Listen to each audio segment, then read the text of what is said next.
Aca Lukas, rođen u znaku Škorpije s poznakom djevice. Upravo osoba koja može neke stvari da kaže se za Acu Lukasa da sve može da baci pod noge, odnosno pod sto kad počne da pjeva. Pa, otprilike tako.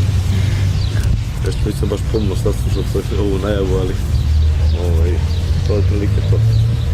Aca, kaže se, kada Aca uhvati mikrofon, definitivno svi moraju da padnu. Tek onog momenta Aca odustaje, ili bolje reći napušta, da kažem, to što je počeo. Pa tako kažu, znači, to nije stvar više ni znanja, vratno i nekog osjećaja, može se čovjek i tako roditi. Znači, ljudi kažu treba imati između ostalog i karizmu, vratno je to. A i ljubav prema onome što radiš, najbitnije. Aca Lukas, konkretno, kocka pa do kraja, alkohol pa do kraja, bilo je i bijelo pa do kraja, svega do kraja. Kad govorim na bijelo mislim na nešto žestoko i jako. Sve je nekako doseglo se, sve se izdešavalo do samog dna. Kocka, kafana, alkohol i na kraju droga. I jednostavno comeback, vraćanje na čisto. Sve ti život donese na neki način. Ja sam kao majmun, volim sve da probam. I to do kraja odradi. To do kraja, da. Jedino što stvarno mislim da sam dovoljno inteligentan i obrazovan, da kažem. Inače, da neke stvari zaista, ima ih malo, ali neke stvari koje zaista znam da donosi čovjeku baš sigurno smrt i propast. Ne radim, nikad nisam drogirao, to jest nikad nisam fiksno, nisam uzim heroin u životu, nikada.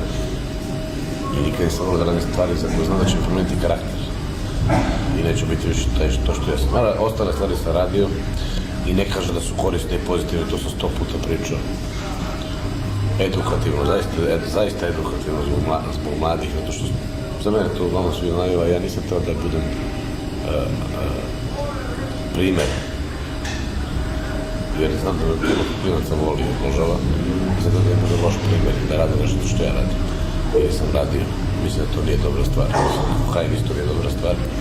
Ja sam ušao, to rekao sam da sam ko majmun, sve volim da probam, pa mi se dopalo. Mislim da nije dobro i sigurno da nije dobro. Pogotovo kad ga izgubiš kontrolu pred tim stvarima, a to su stvari sa kojima kad izgubiš kontrolu.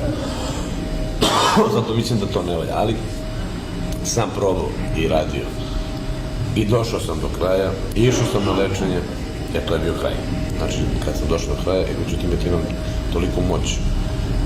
Posebno, kad sam u pitanju ja sam, da mogu sebe da dovedem do situacije, da kažem, da mogu sebe da sam sebi kažem i da zaključim da sam došao do dna, znači bilo čemu, znači da sam došao do jedne ivice i da posle te ivice dolazi propast, ponor.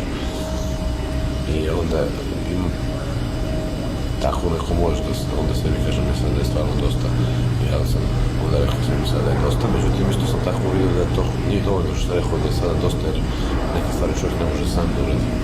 Pa sam onda razmišljao kako može da pomogu. Ne može me pomoći ni mama, ni tata, ni žena, niko ne mogu pomoći, mogu sam mi pomoći stručnjaci, pa sam onda našao najbolje stručnjake i odešao sam u Švajcarsku i to sam na neki način završio u kom smislu, mada opet je moja volja bila najbitnija. Da nije tu malo asistirala i supruga Acina, djevice su, da kažem, znak zdravlja, oni vladaju zdravljem, pa i na neki način čistoćom. Prema tome da ga djevica ipak malo organizovala u svemu tome. Da se ništa ne lažem, kada me žena ostavi zbog toga. A ja sam bio svestan da napravim, ako budem pokušao da pravim neku borbu, ja sam uvijek pravio borbu da me ljudi oko mene akceptiraju nekog kakav sam i pobeđivao sam u tom. I uvijek su me prihvatali nekog kakav sam, ja sam bio bezbedan oko svih. Znači niko nije hteo, nikog nisam mogao da izgubim zbog nečega što sam radio, prvi put mi se to sada desilo. A i prvi put sam u životu shvatio da jednostavno čak ja ne želim da nekog promenim. Jer mislim ako budem opet nekog, konkretno recimo moju sadašnju ženu, ako budem uspio da je dovedem do tog stadijuma da ona mene akceptira neke stvari koje zaista mislim da ne valjaju, da mi to propast. I da kada nemam nekog kočnicu, neko poštovanje prema nekom, da nešto ne radim iz poštovanja prema nekog i onda to nema kontrolu nikakvu, onda ja to radim kad god i hoću. Evo sad prvi put da se to doživi, mislim da je to dobro, tako se razumemo. I to je glavna stvar koja me povukla da nešto uradim, ali ako sam opet ja uradio. Da li kada govorimo o Acinoj supruzi, osob rođene u znaku djevice, Njoj definitivno smeta što Ace nema naveč, što Aco opet je na koncertima, kafanama, klubovima, čudima. Jednostavno to nešto što zaista njoj nikako ne odgovara kada bi mogla sebi na neki način popravila Ace. To su stvari koje zaista su vrlo teške da se balansiraju. Ja sam takav kakav sam, a ja i radim to što radim. I ja ne mogu da budem stalno kući. A neko te želi da budeš stalno zajedno. I ti to isto želiš. To su vrlo zapetljene stvari, drugo dolazi do konflikta, ali se konflikt rešava jer postoji uvijek do zajednička zahođenja trezvenosti, kada ljudi shvatili da to tako mora bude. Međutim, uvijek ima neku kompromis i rješenje. Raditi manje, ne raditi toliko. Gledati da se napravi neki balans, da možda žrtvuješ nešto materijalno zarad nešto, zarad recimo toga da budeš kod kuće za porodicu, 2 mjeseca ne radiš ništa, 3. Ja sam radio stalno radio. Evo ja radim 2 godine, što je za mene nezamislivo, ne radim let. Juli, avgust, niko ne može da govori više, da otpravim jedan ton. A radio sam najviše posle imao let. Sada idem sa porodicom na more. Mjesec dana, mjesec i po dana, nije važno. Znači, Aco bi sad želio reći da je Aco se nekako smirio u nekim određenim stvarima. Da jednostavno dosta je tu porodičnog, dosta je tu želje za dom. Našao sam kompromis. Nikada ne mogu da se smirim totalno. Jer onda to više ne bio ja. Ali imam 33 godine i sada vjerojatno više ne mogu da živim kako kad sam imam 23 godine. Zato što nije dozvoljeno. Ne mogu da živim i možda sa 53 godine kao onda kad sam imao 23 godine. Mislim da to više nije primjer, ne osjećam više da trebam tako da živim.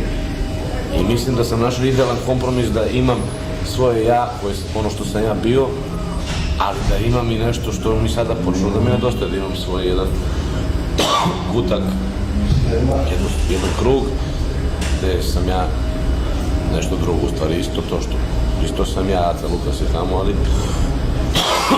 novi Aca Lukas, sa novim željama. Jer mislim da čovjek godinama dobije neke druge želje koje ranije nije imao, ja sam sad dobio takvu želju. Što ne znači da sam izgubio ono pre što sam, ali sad je to taj jedan kompromis koji je lep, sladak kompromis. Ne vidim ništa loše. Za Škorpiona kaže se ovako da takve osobe ne žele komplimenti. Svjesni su sebe, Aco Lukas je jedna od takvih osoba.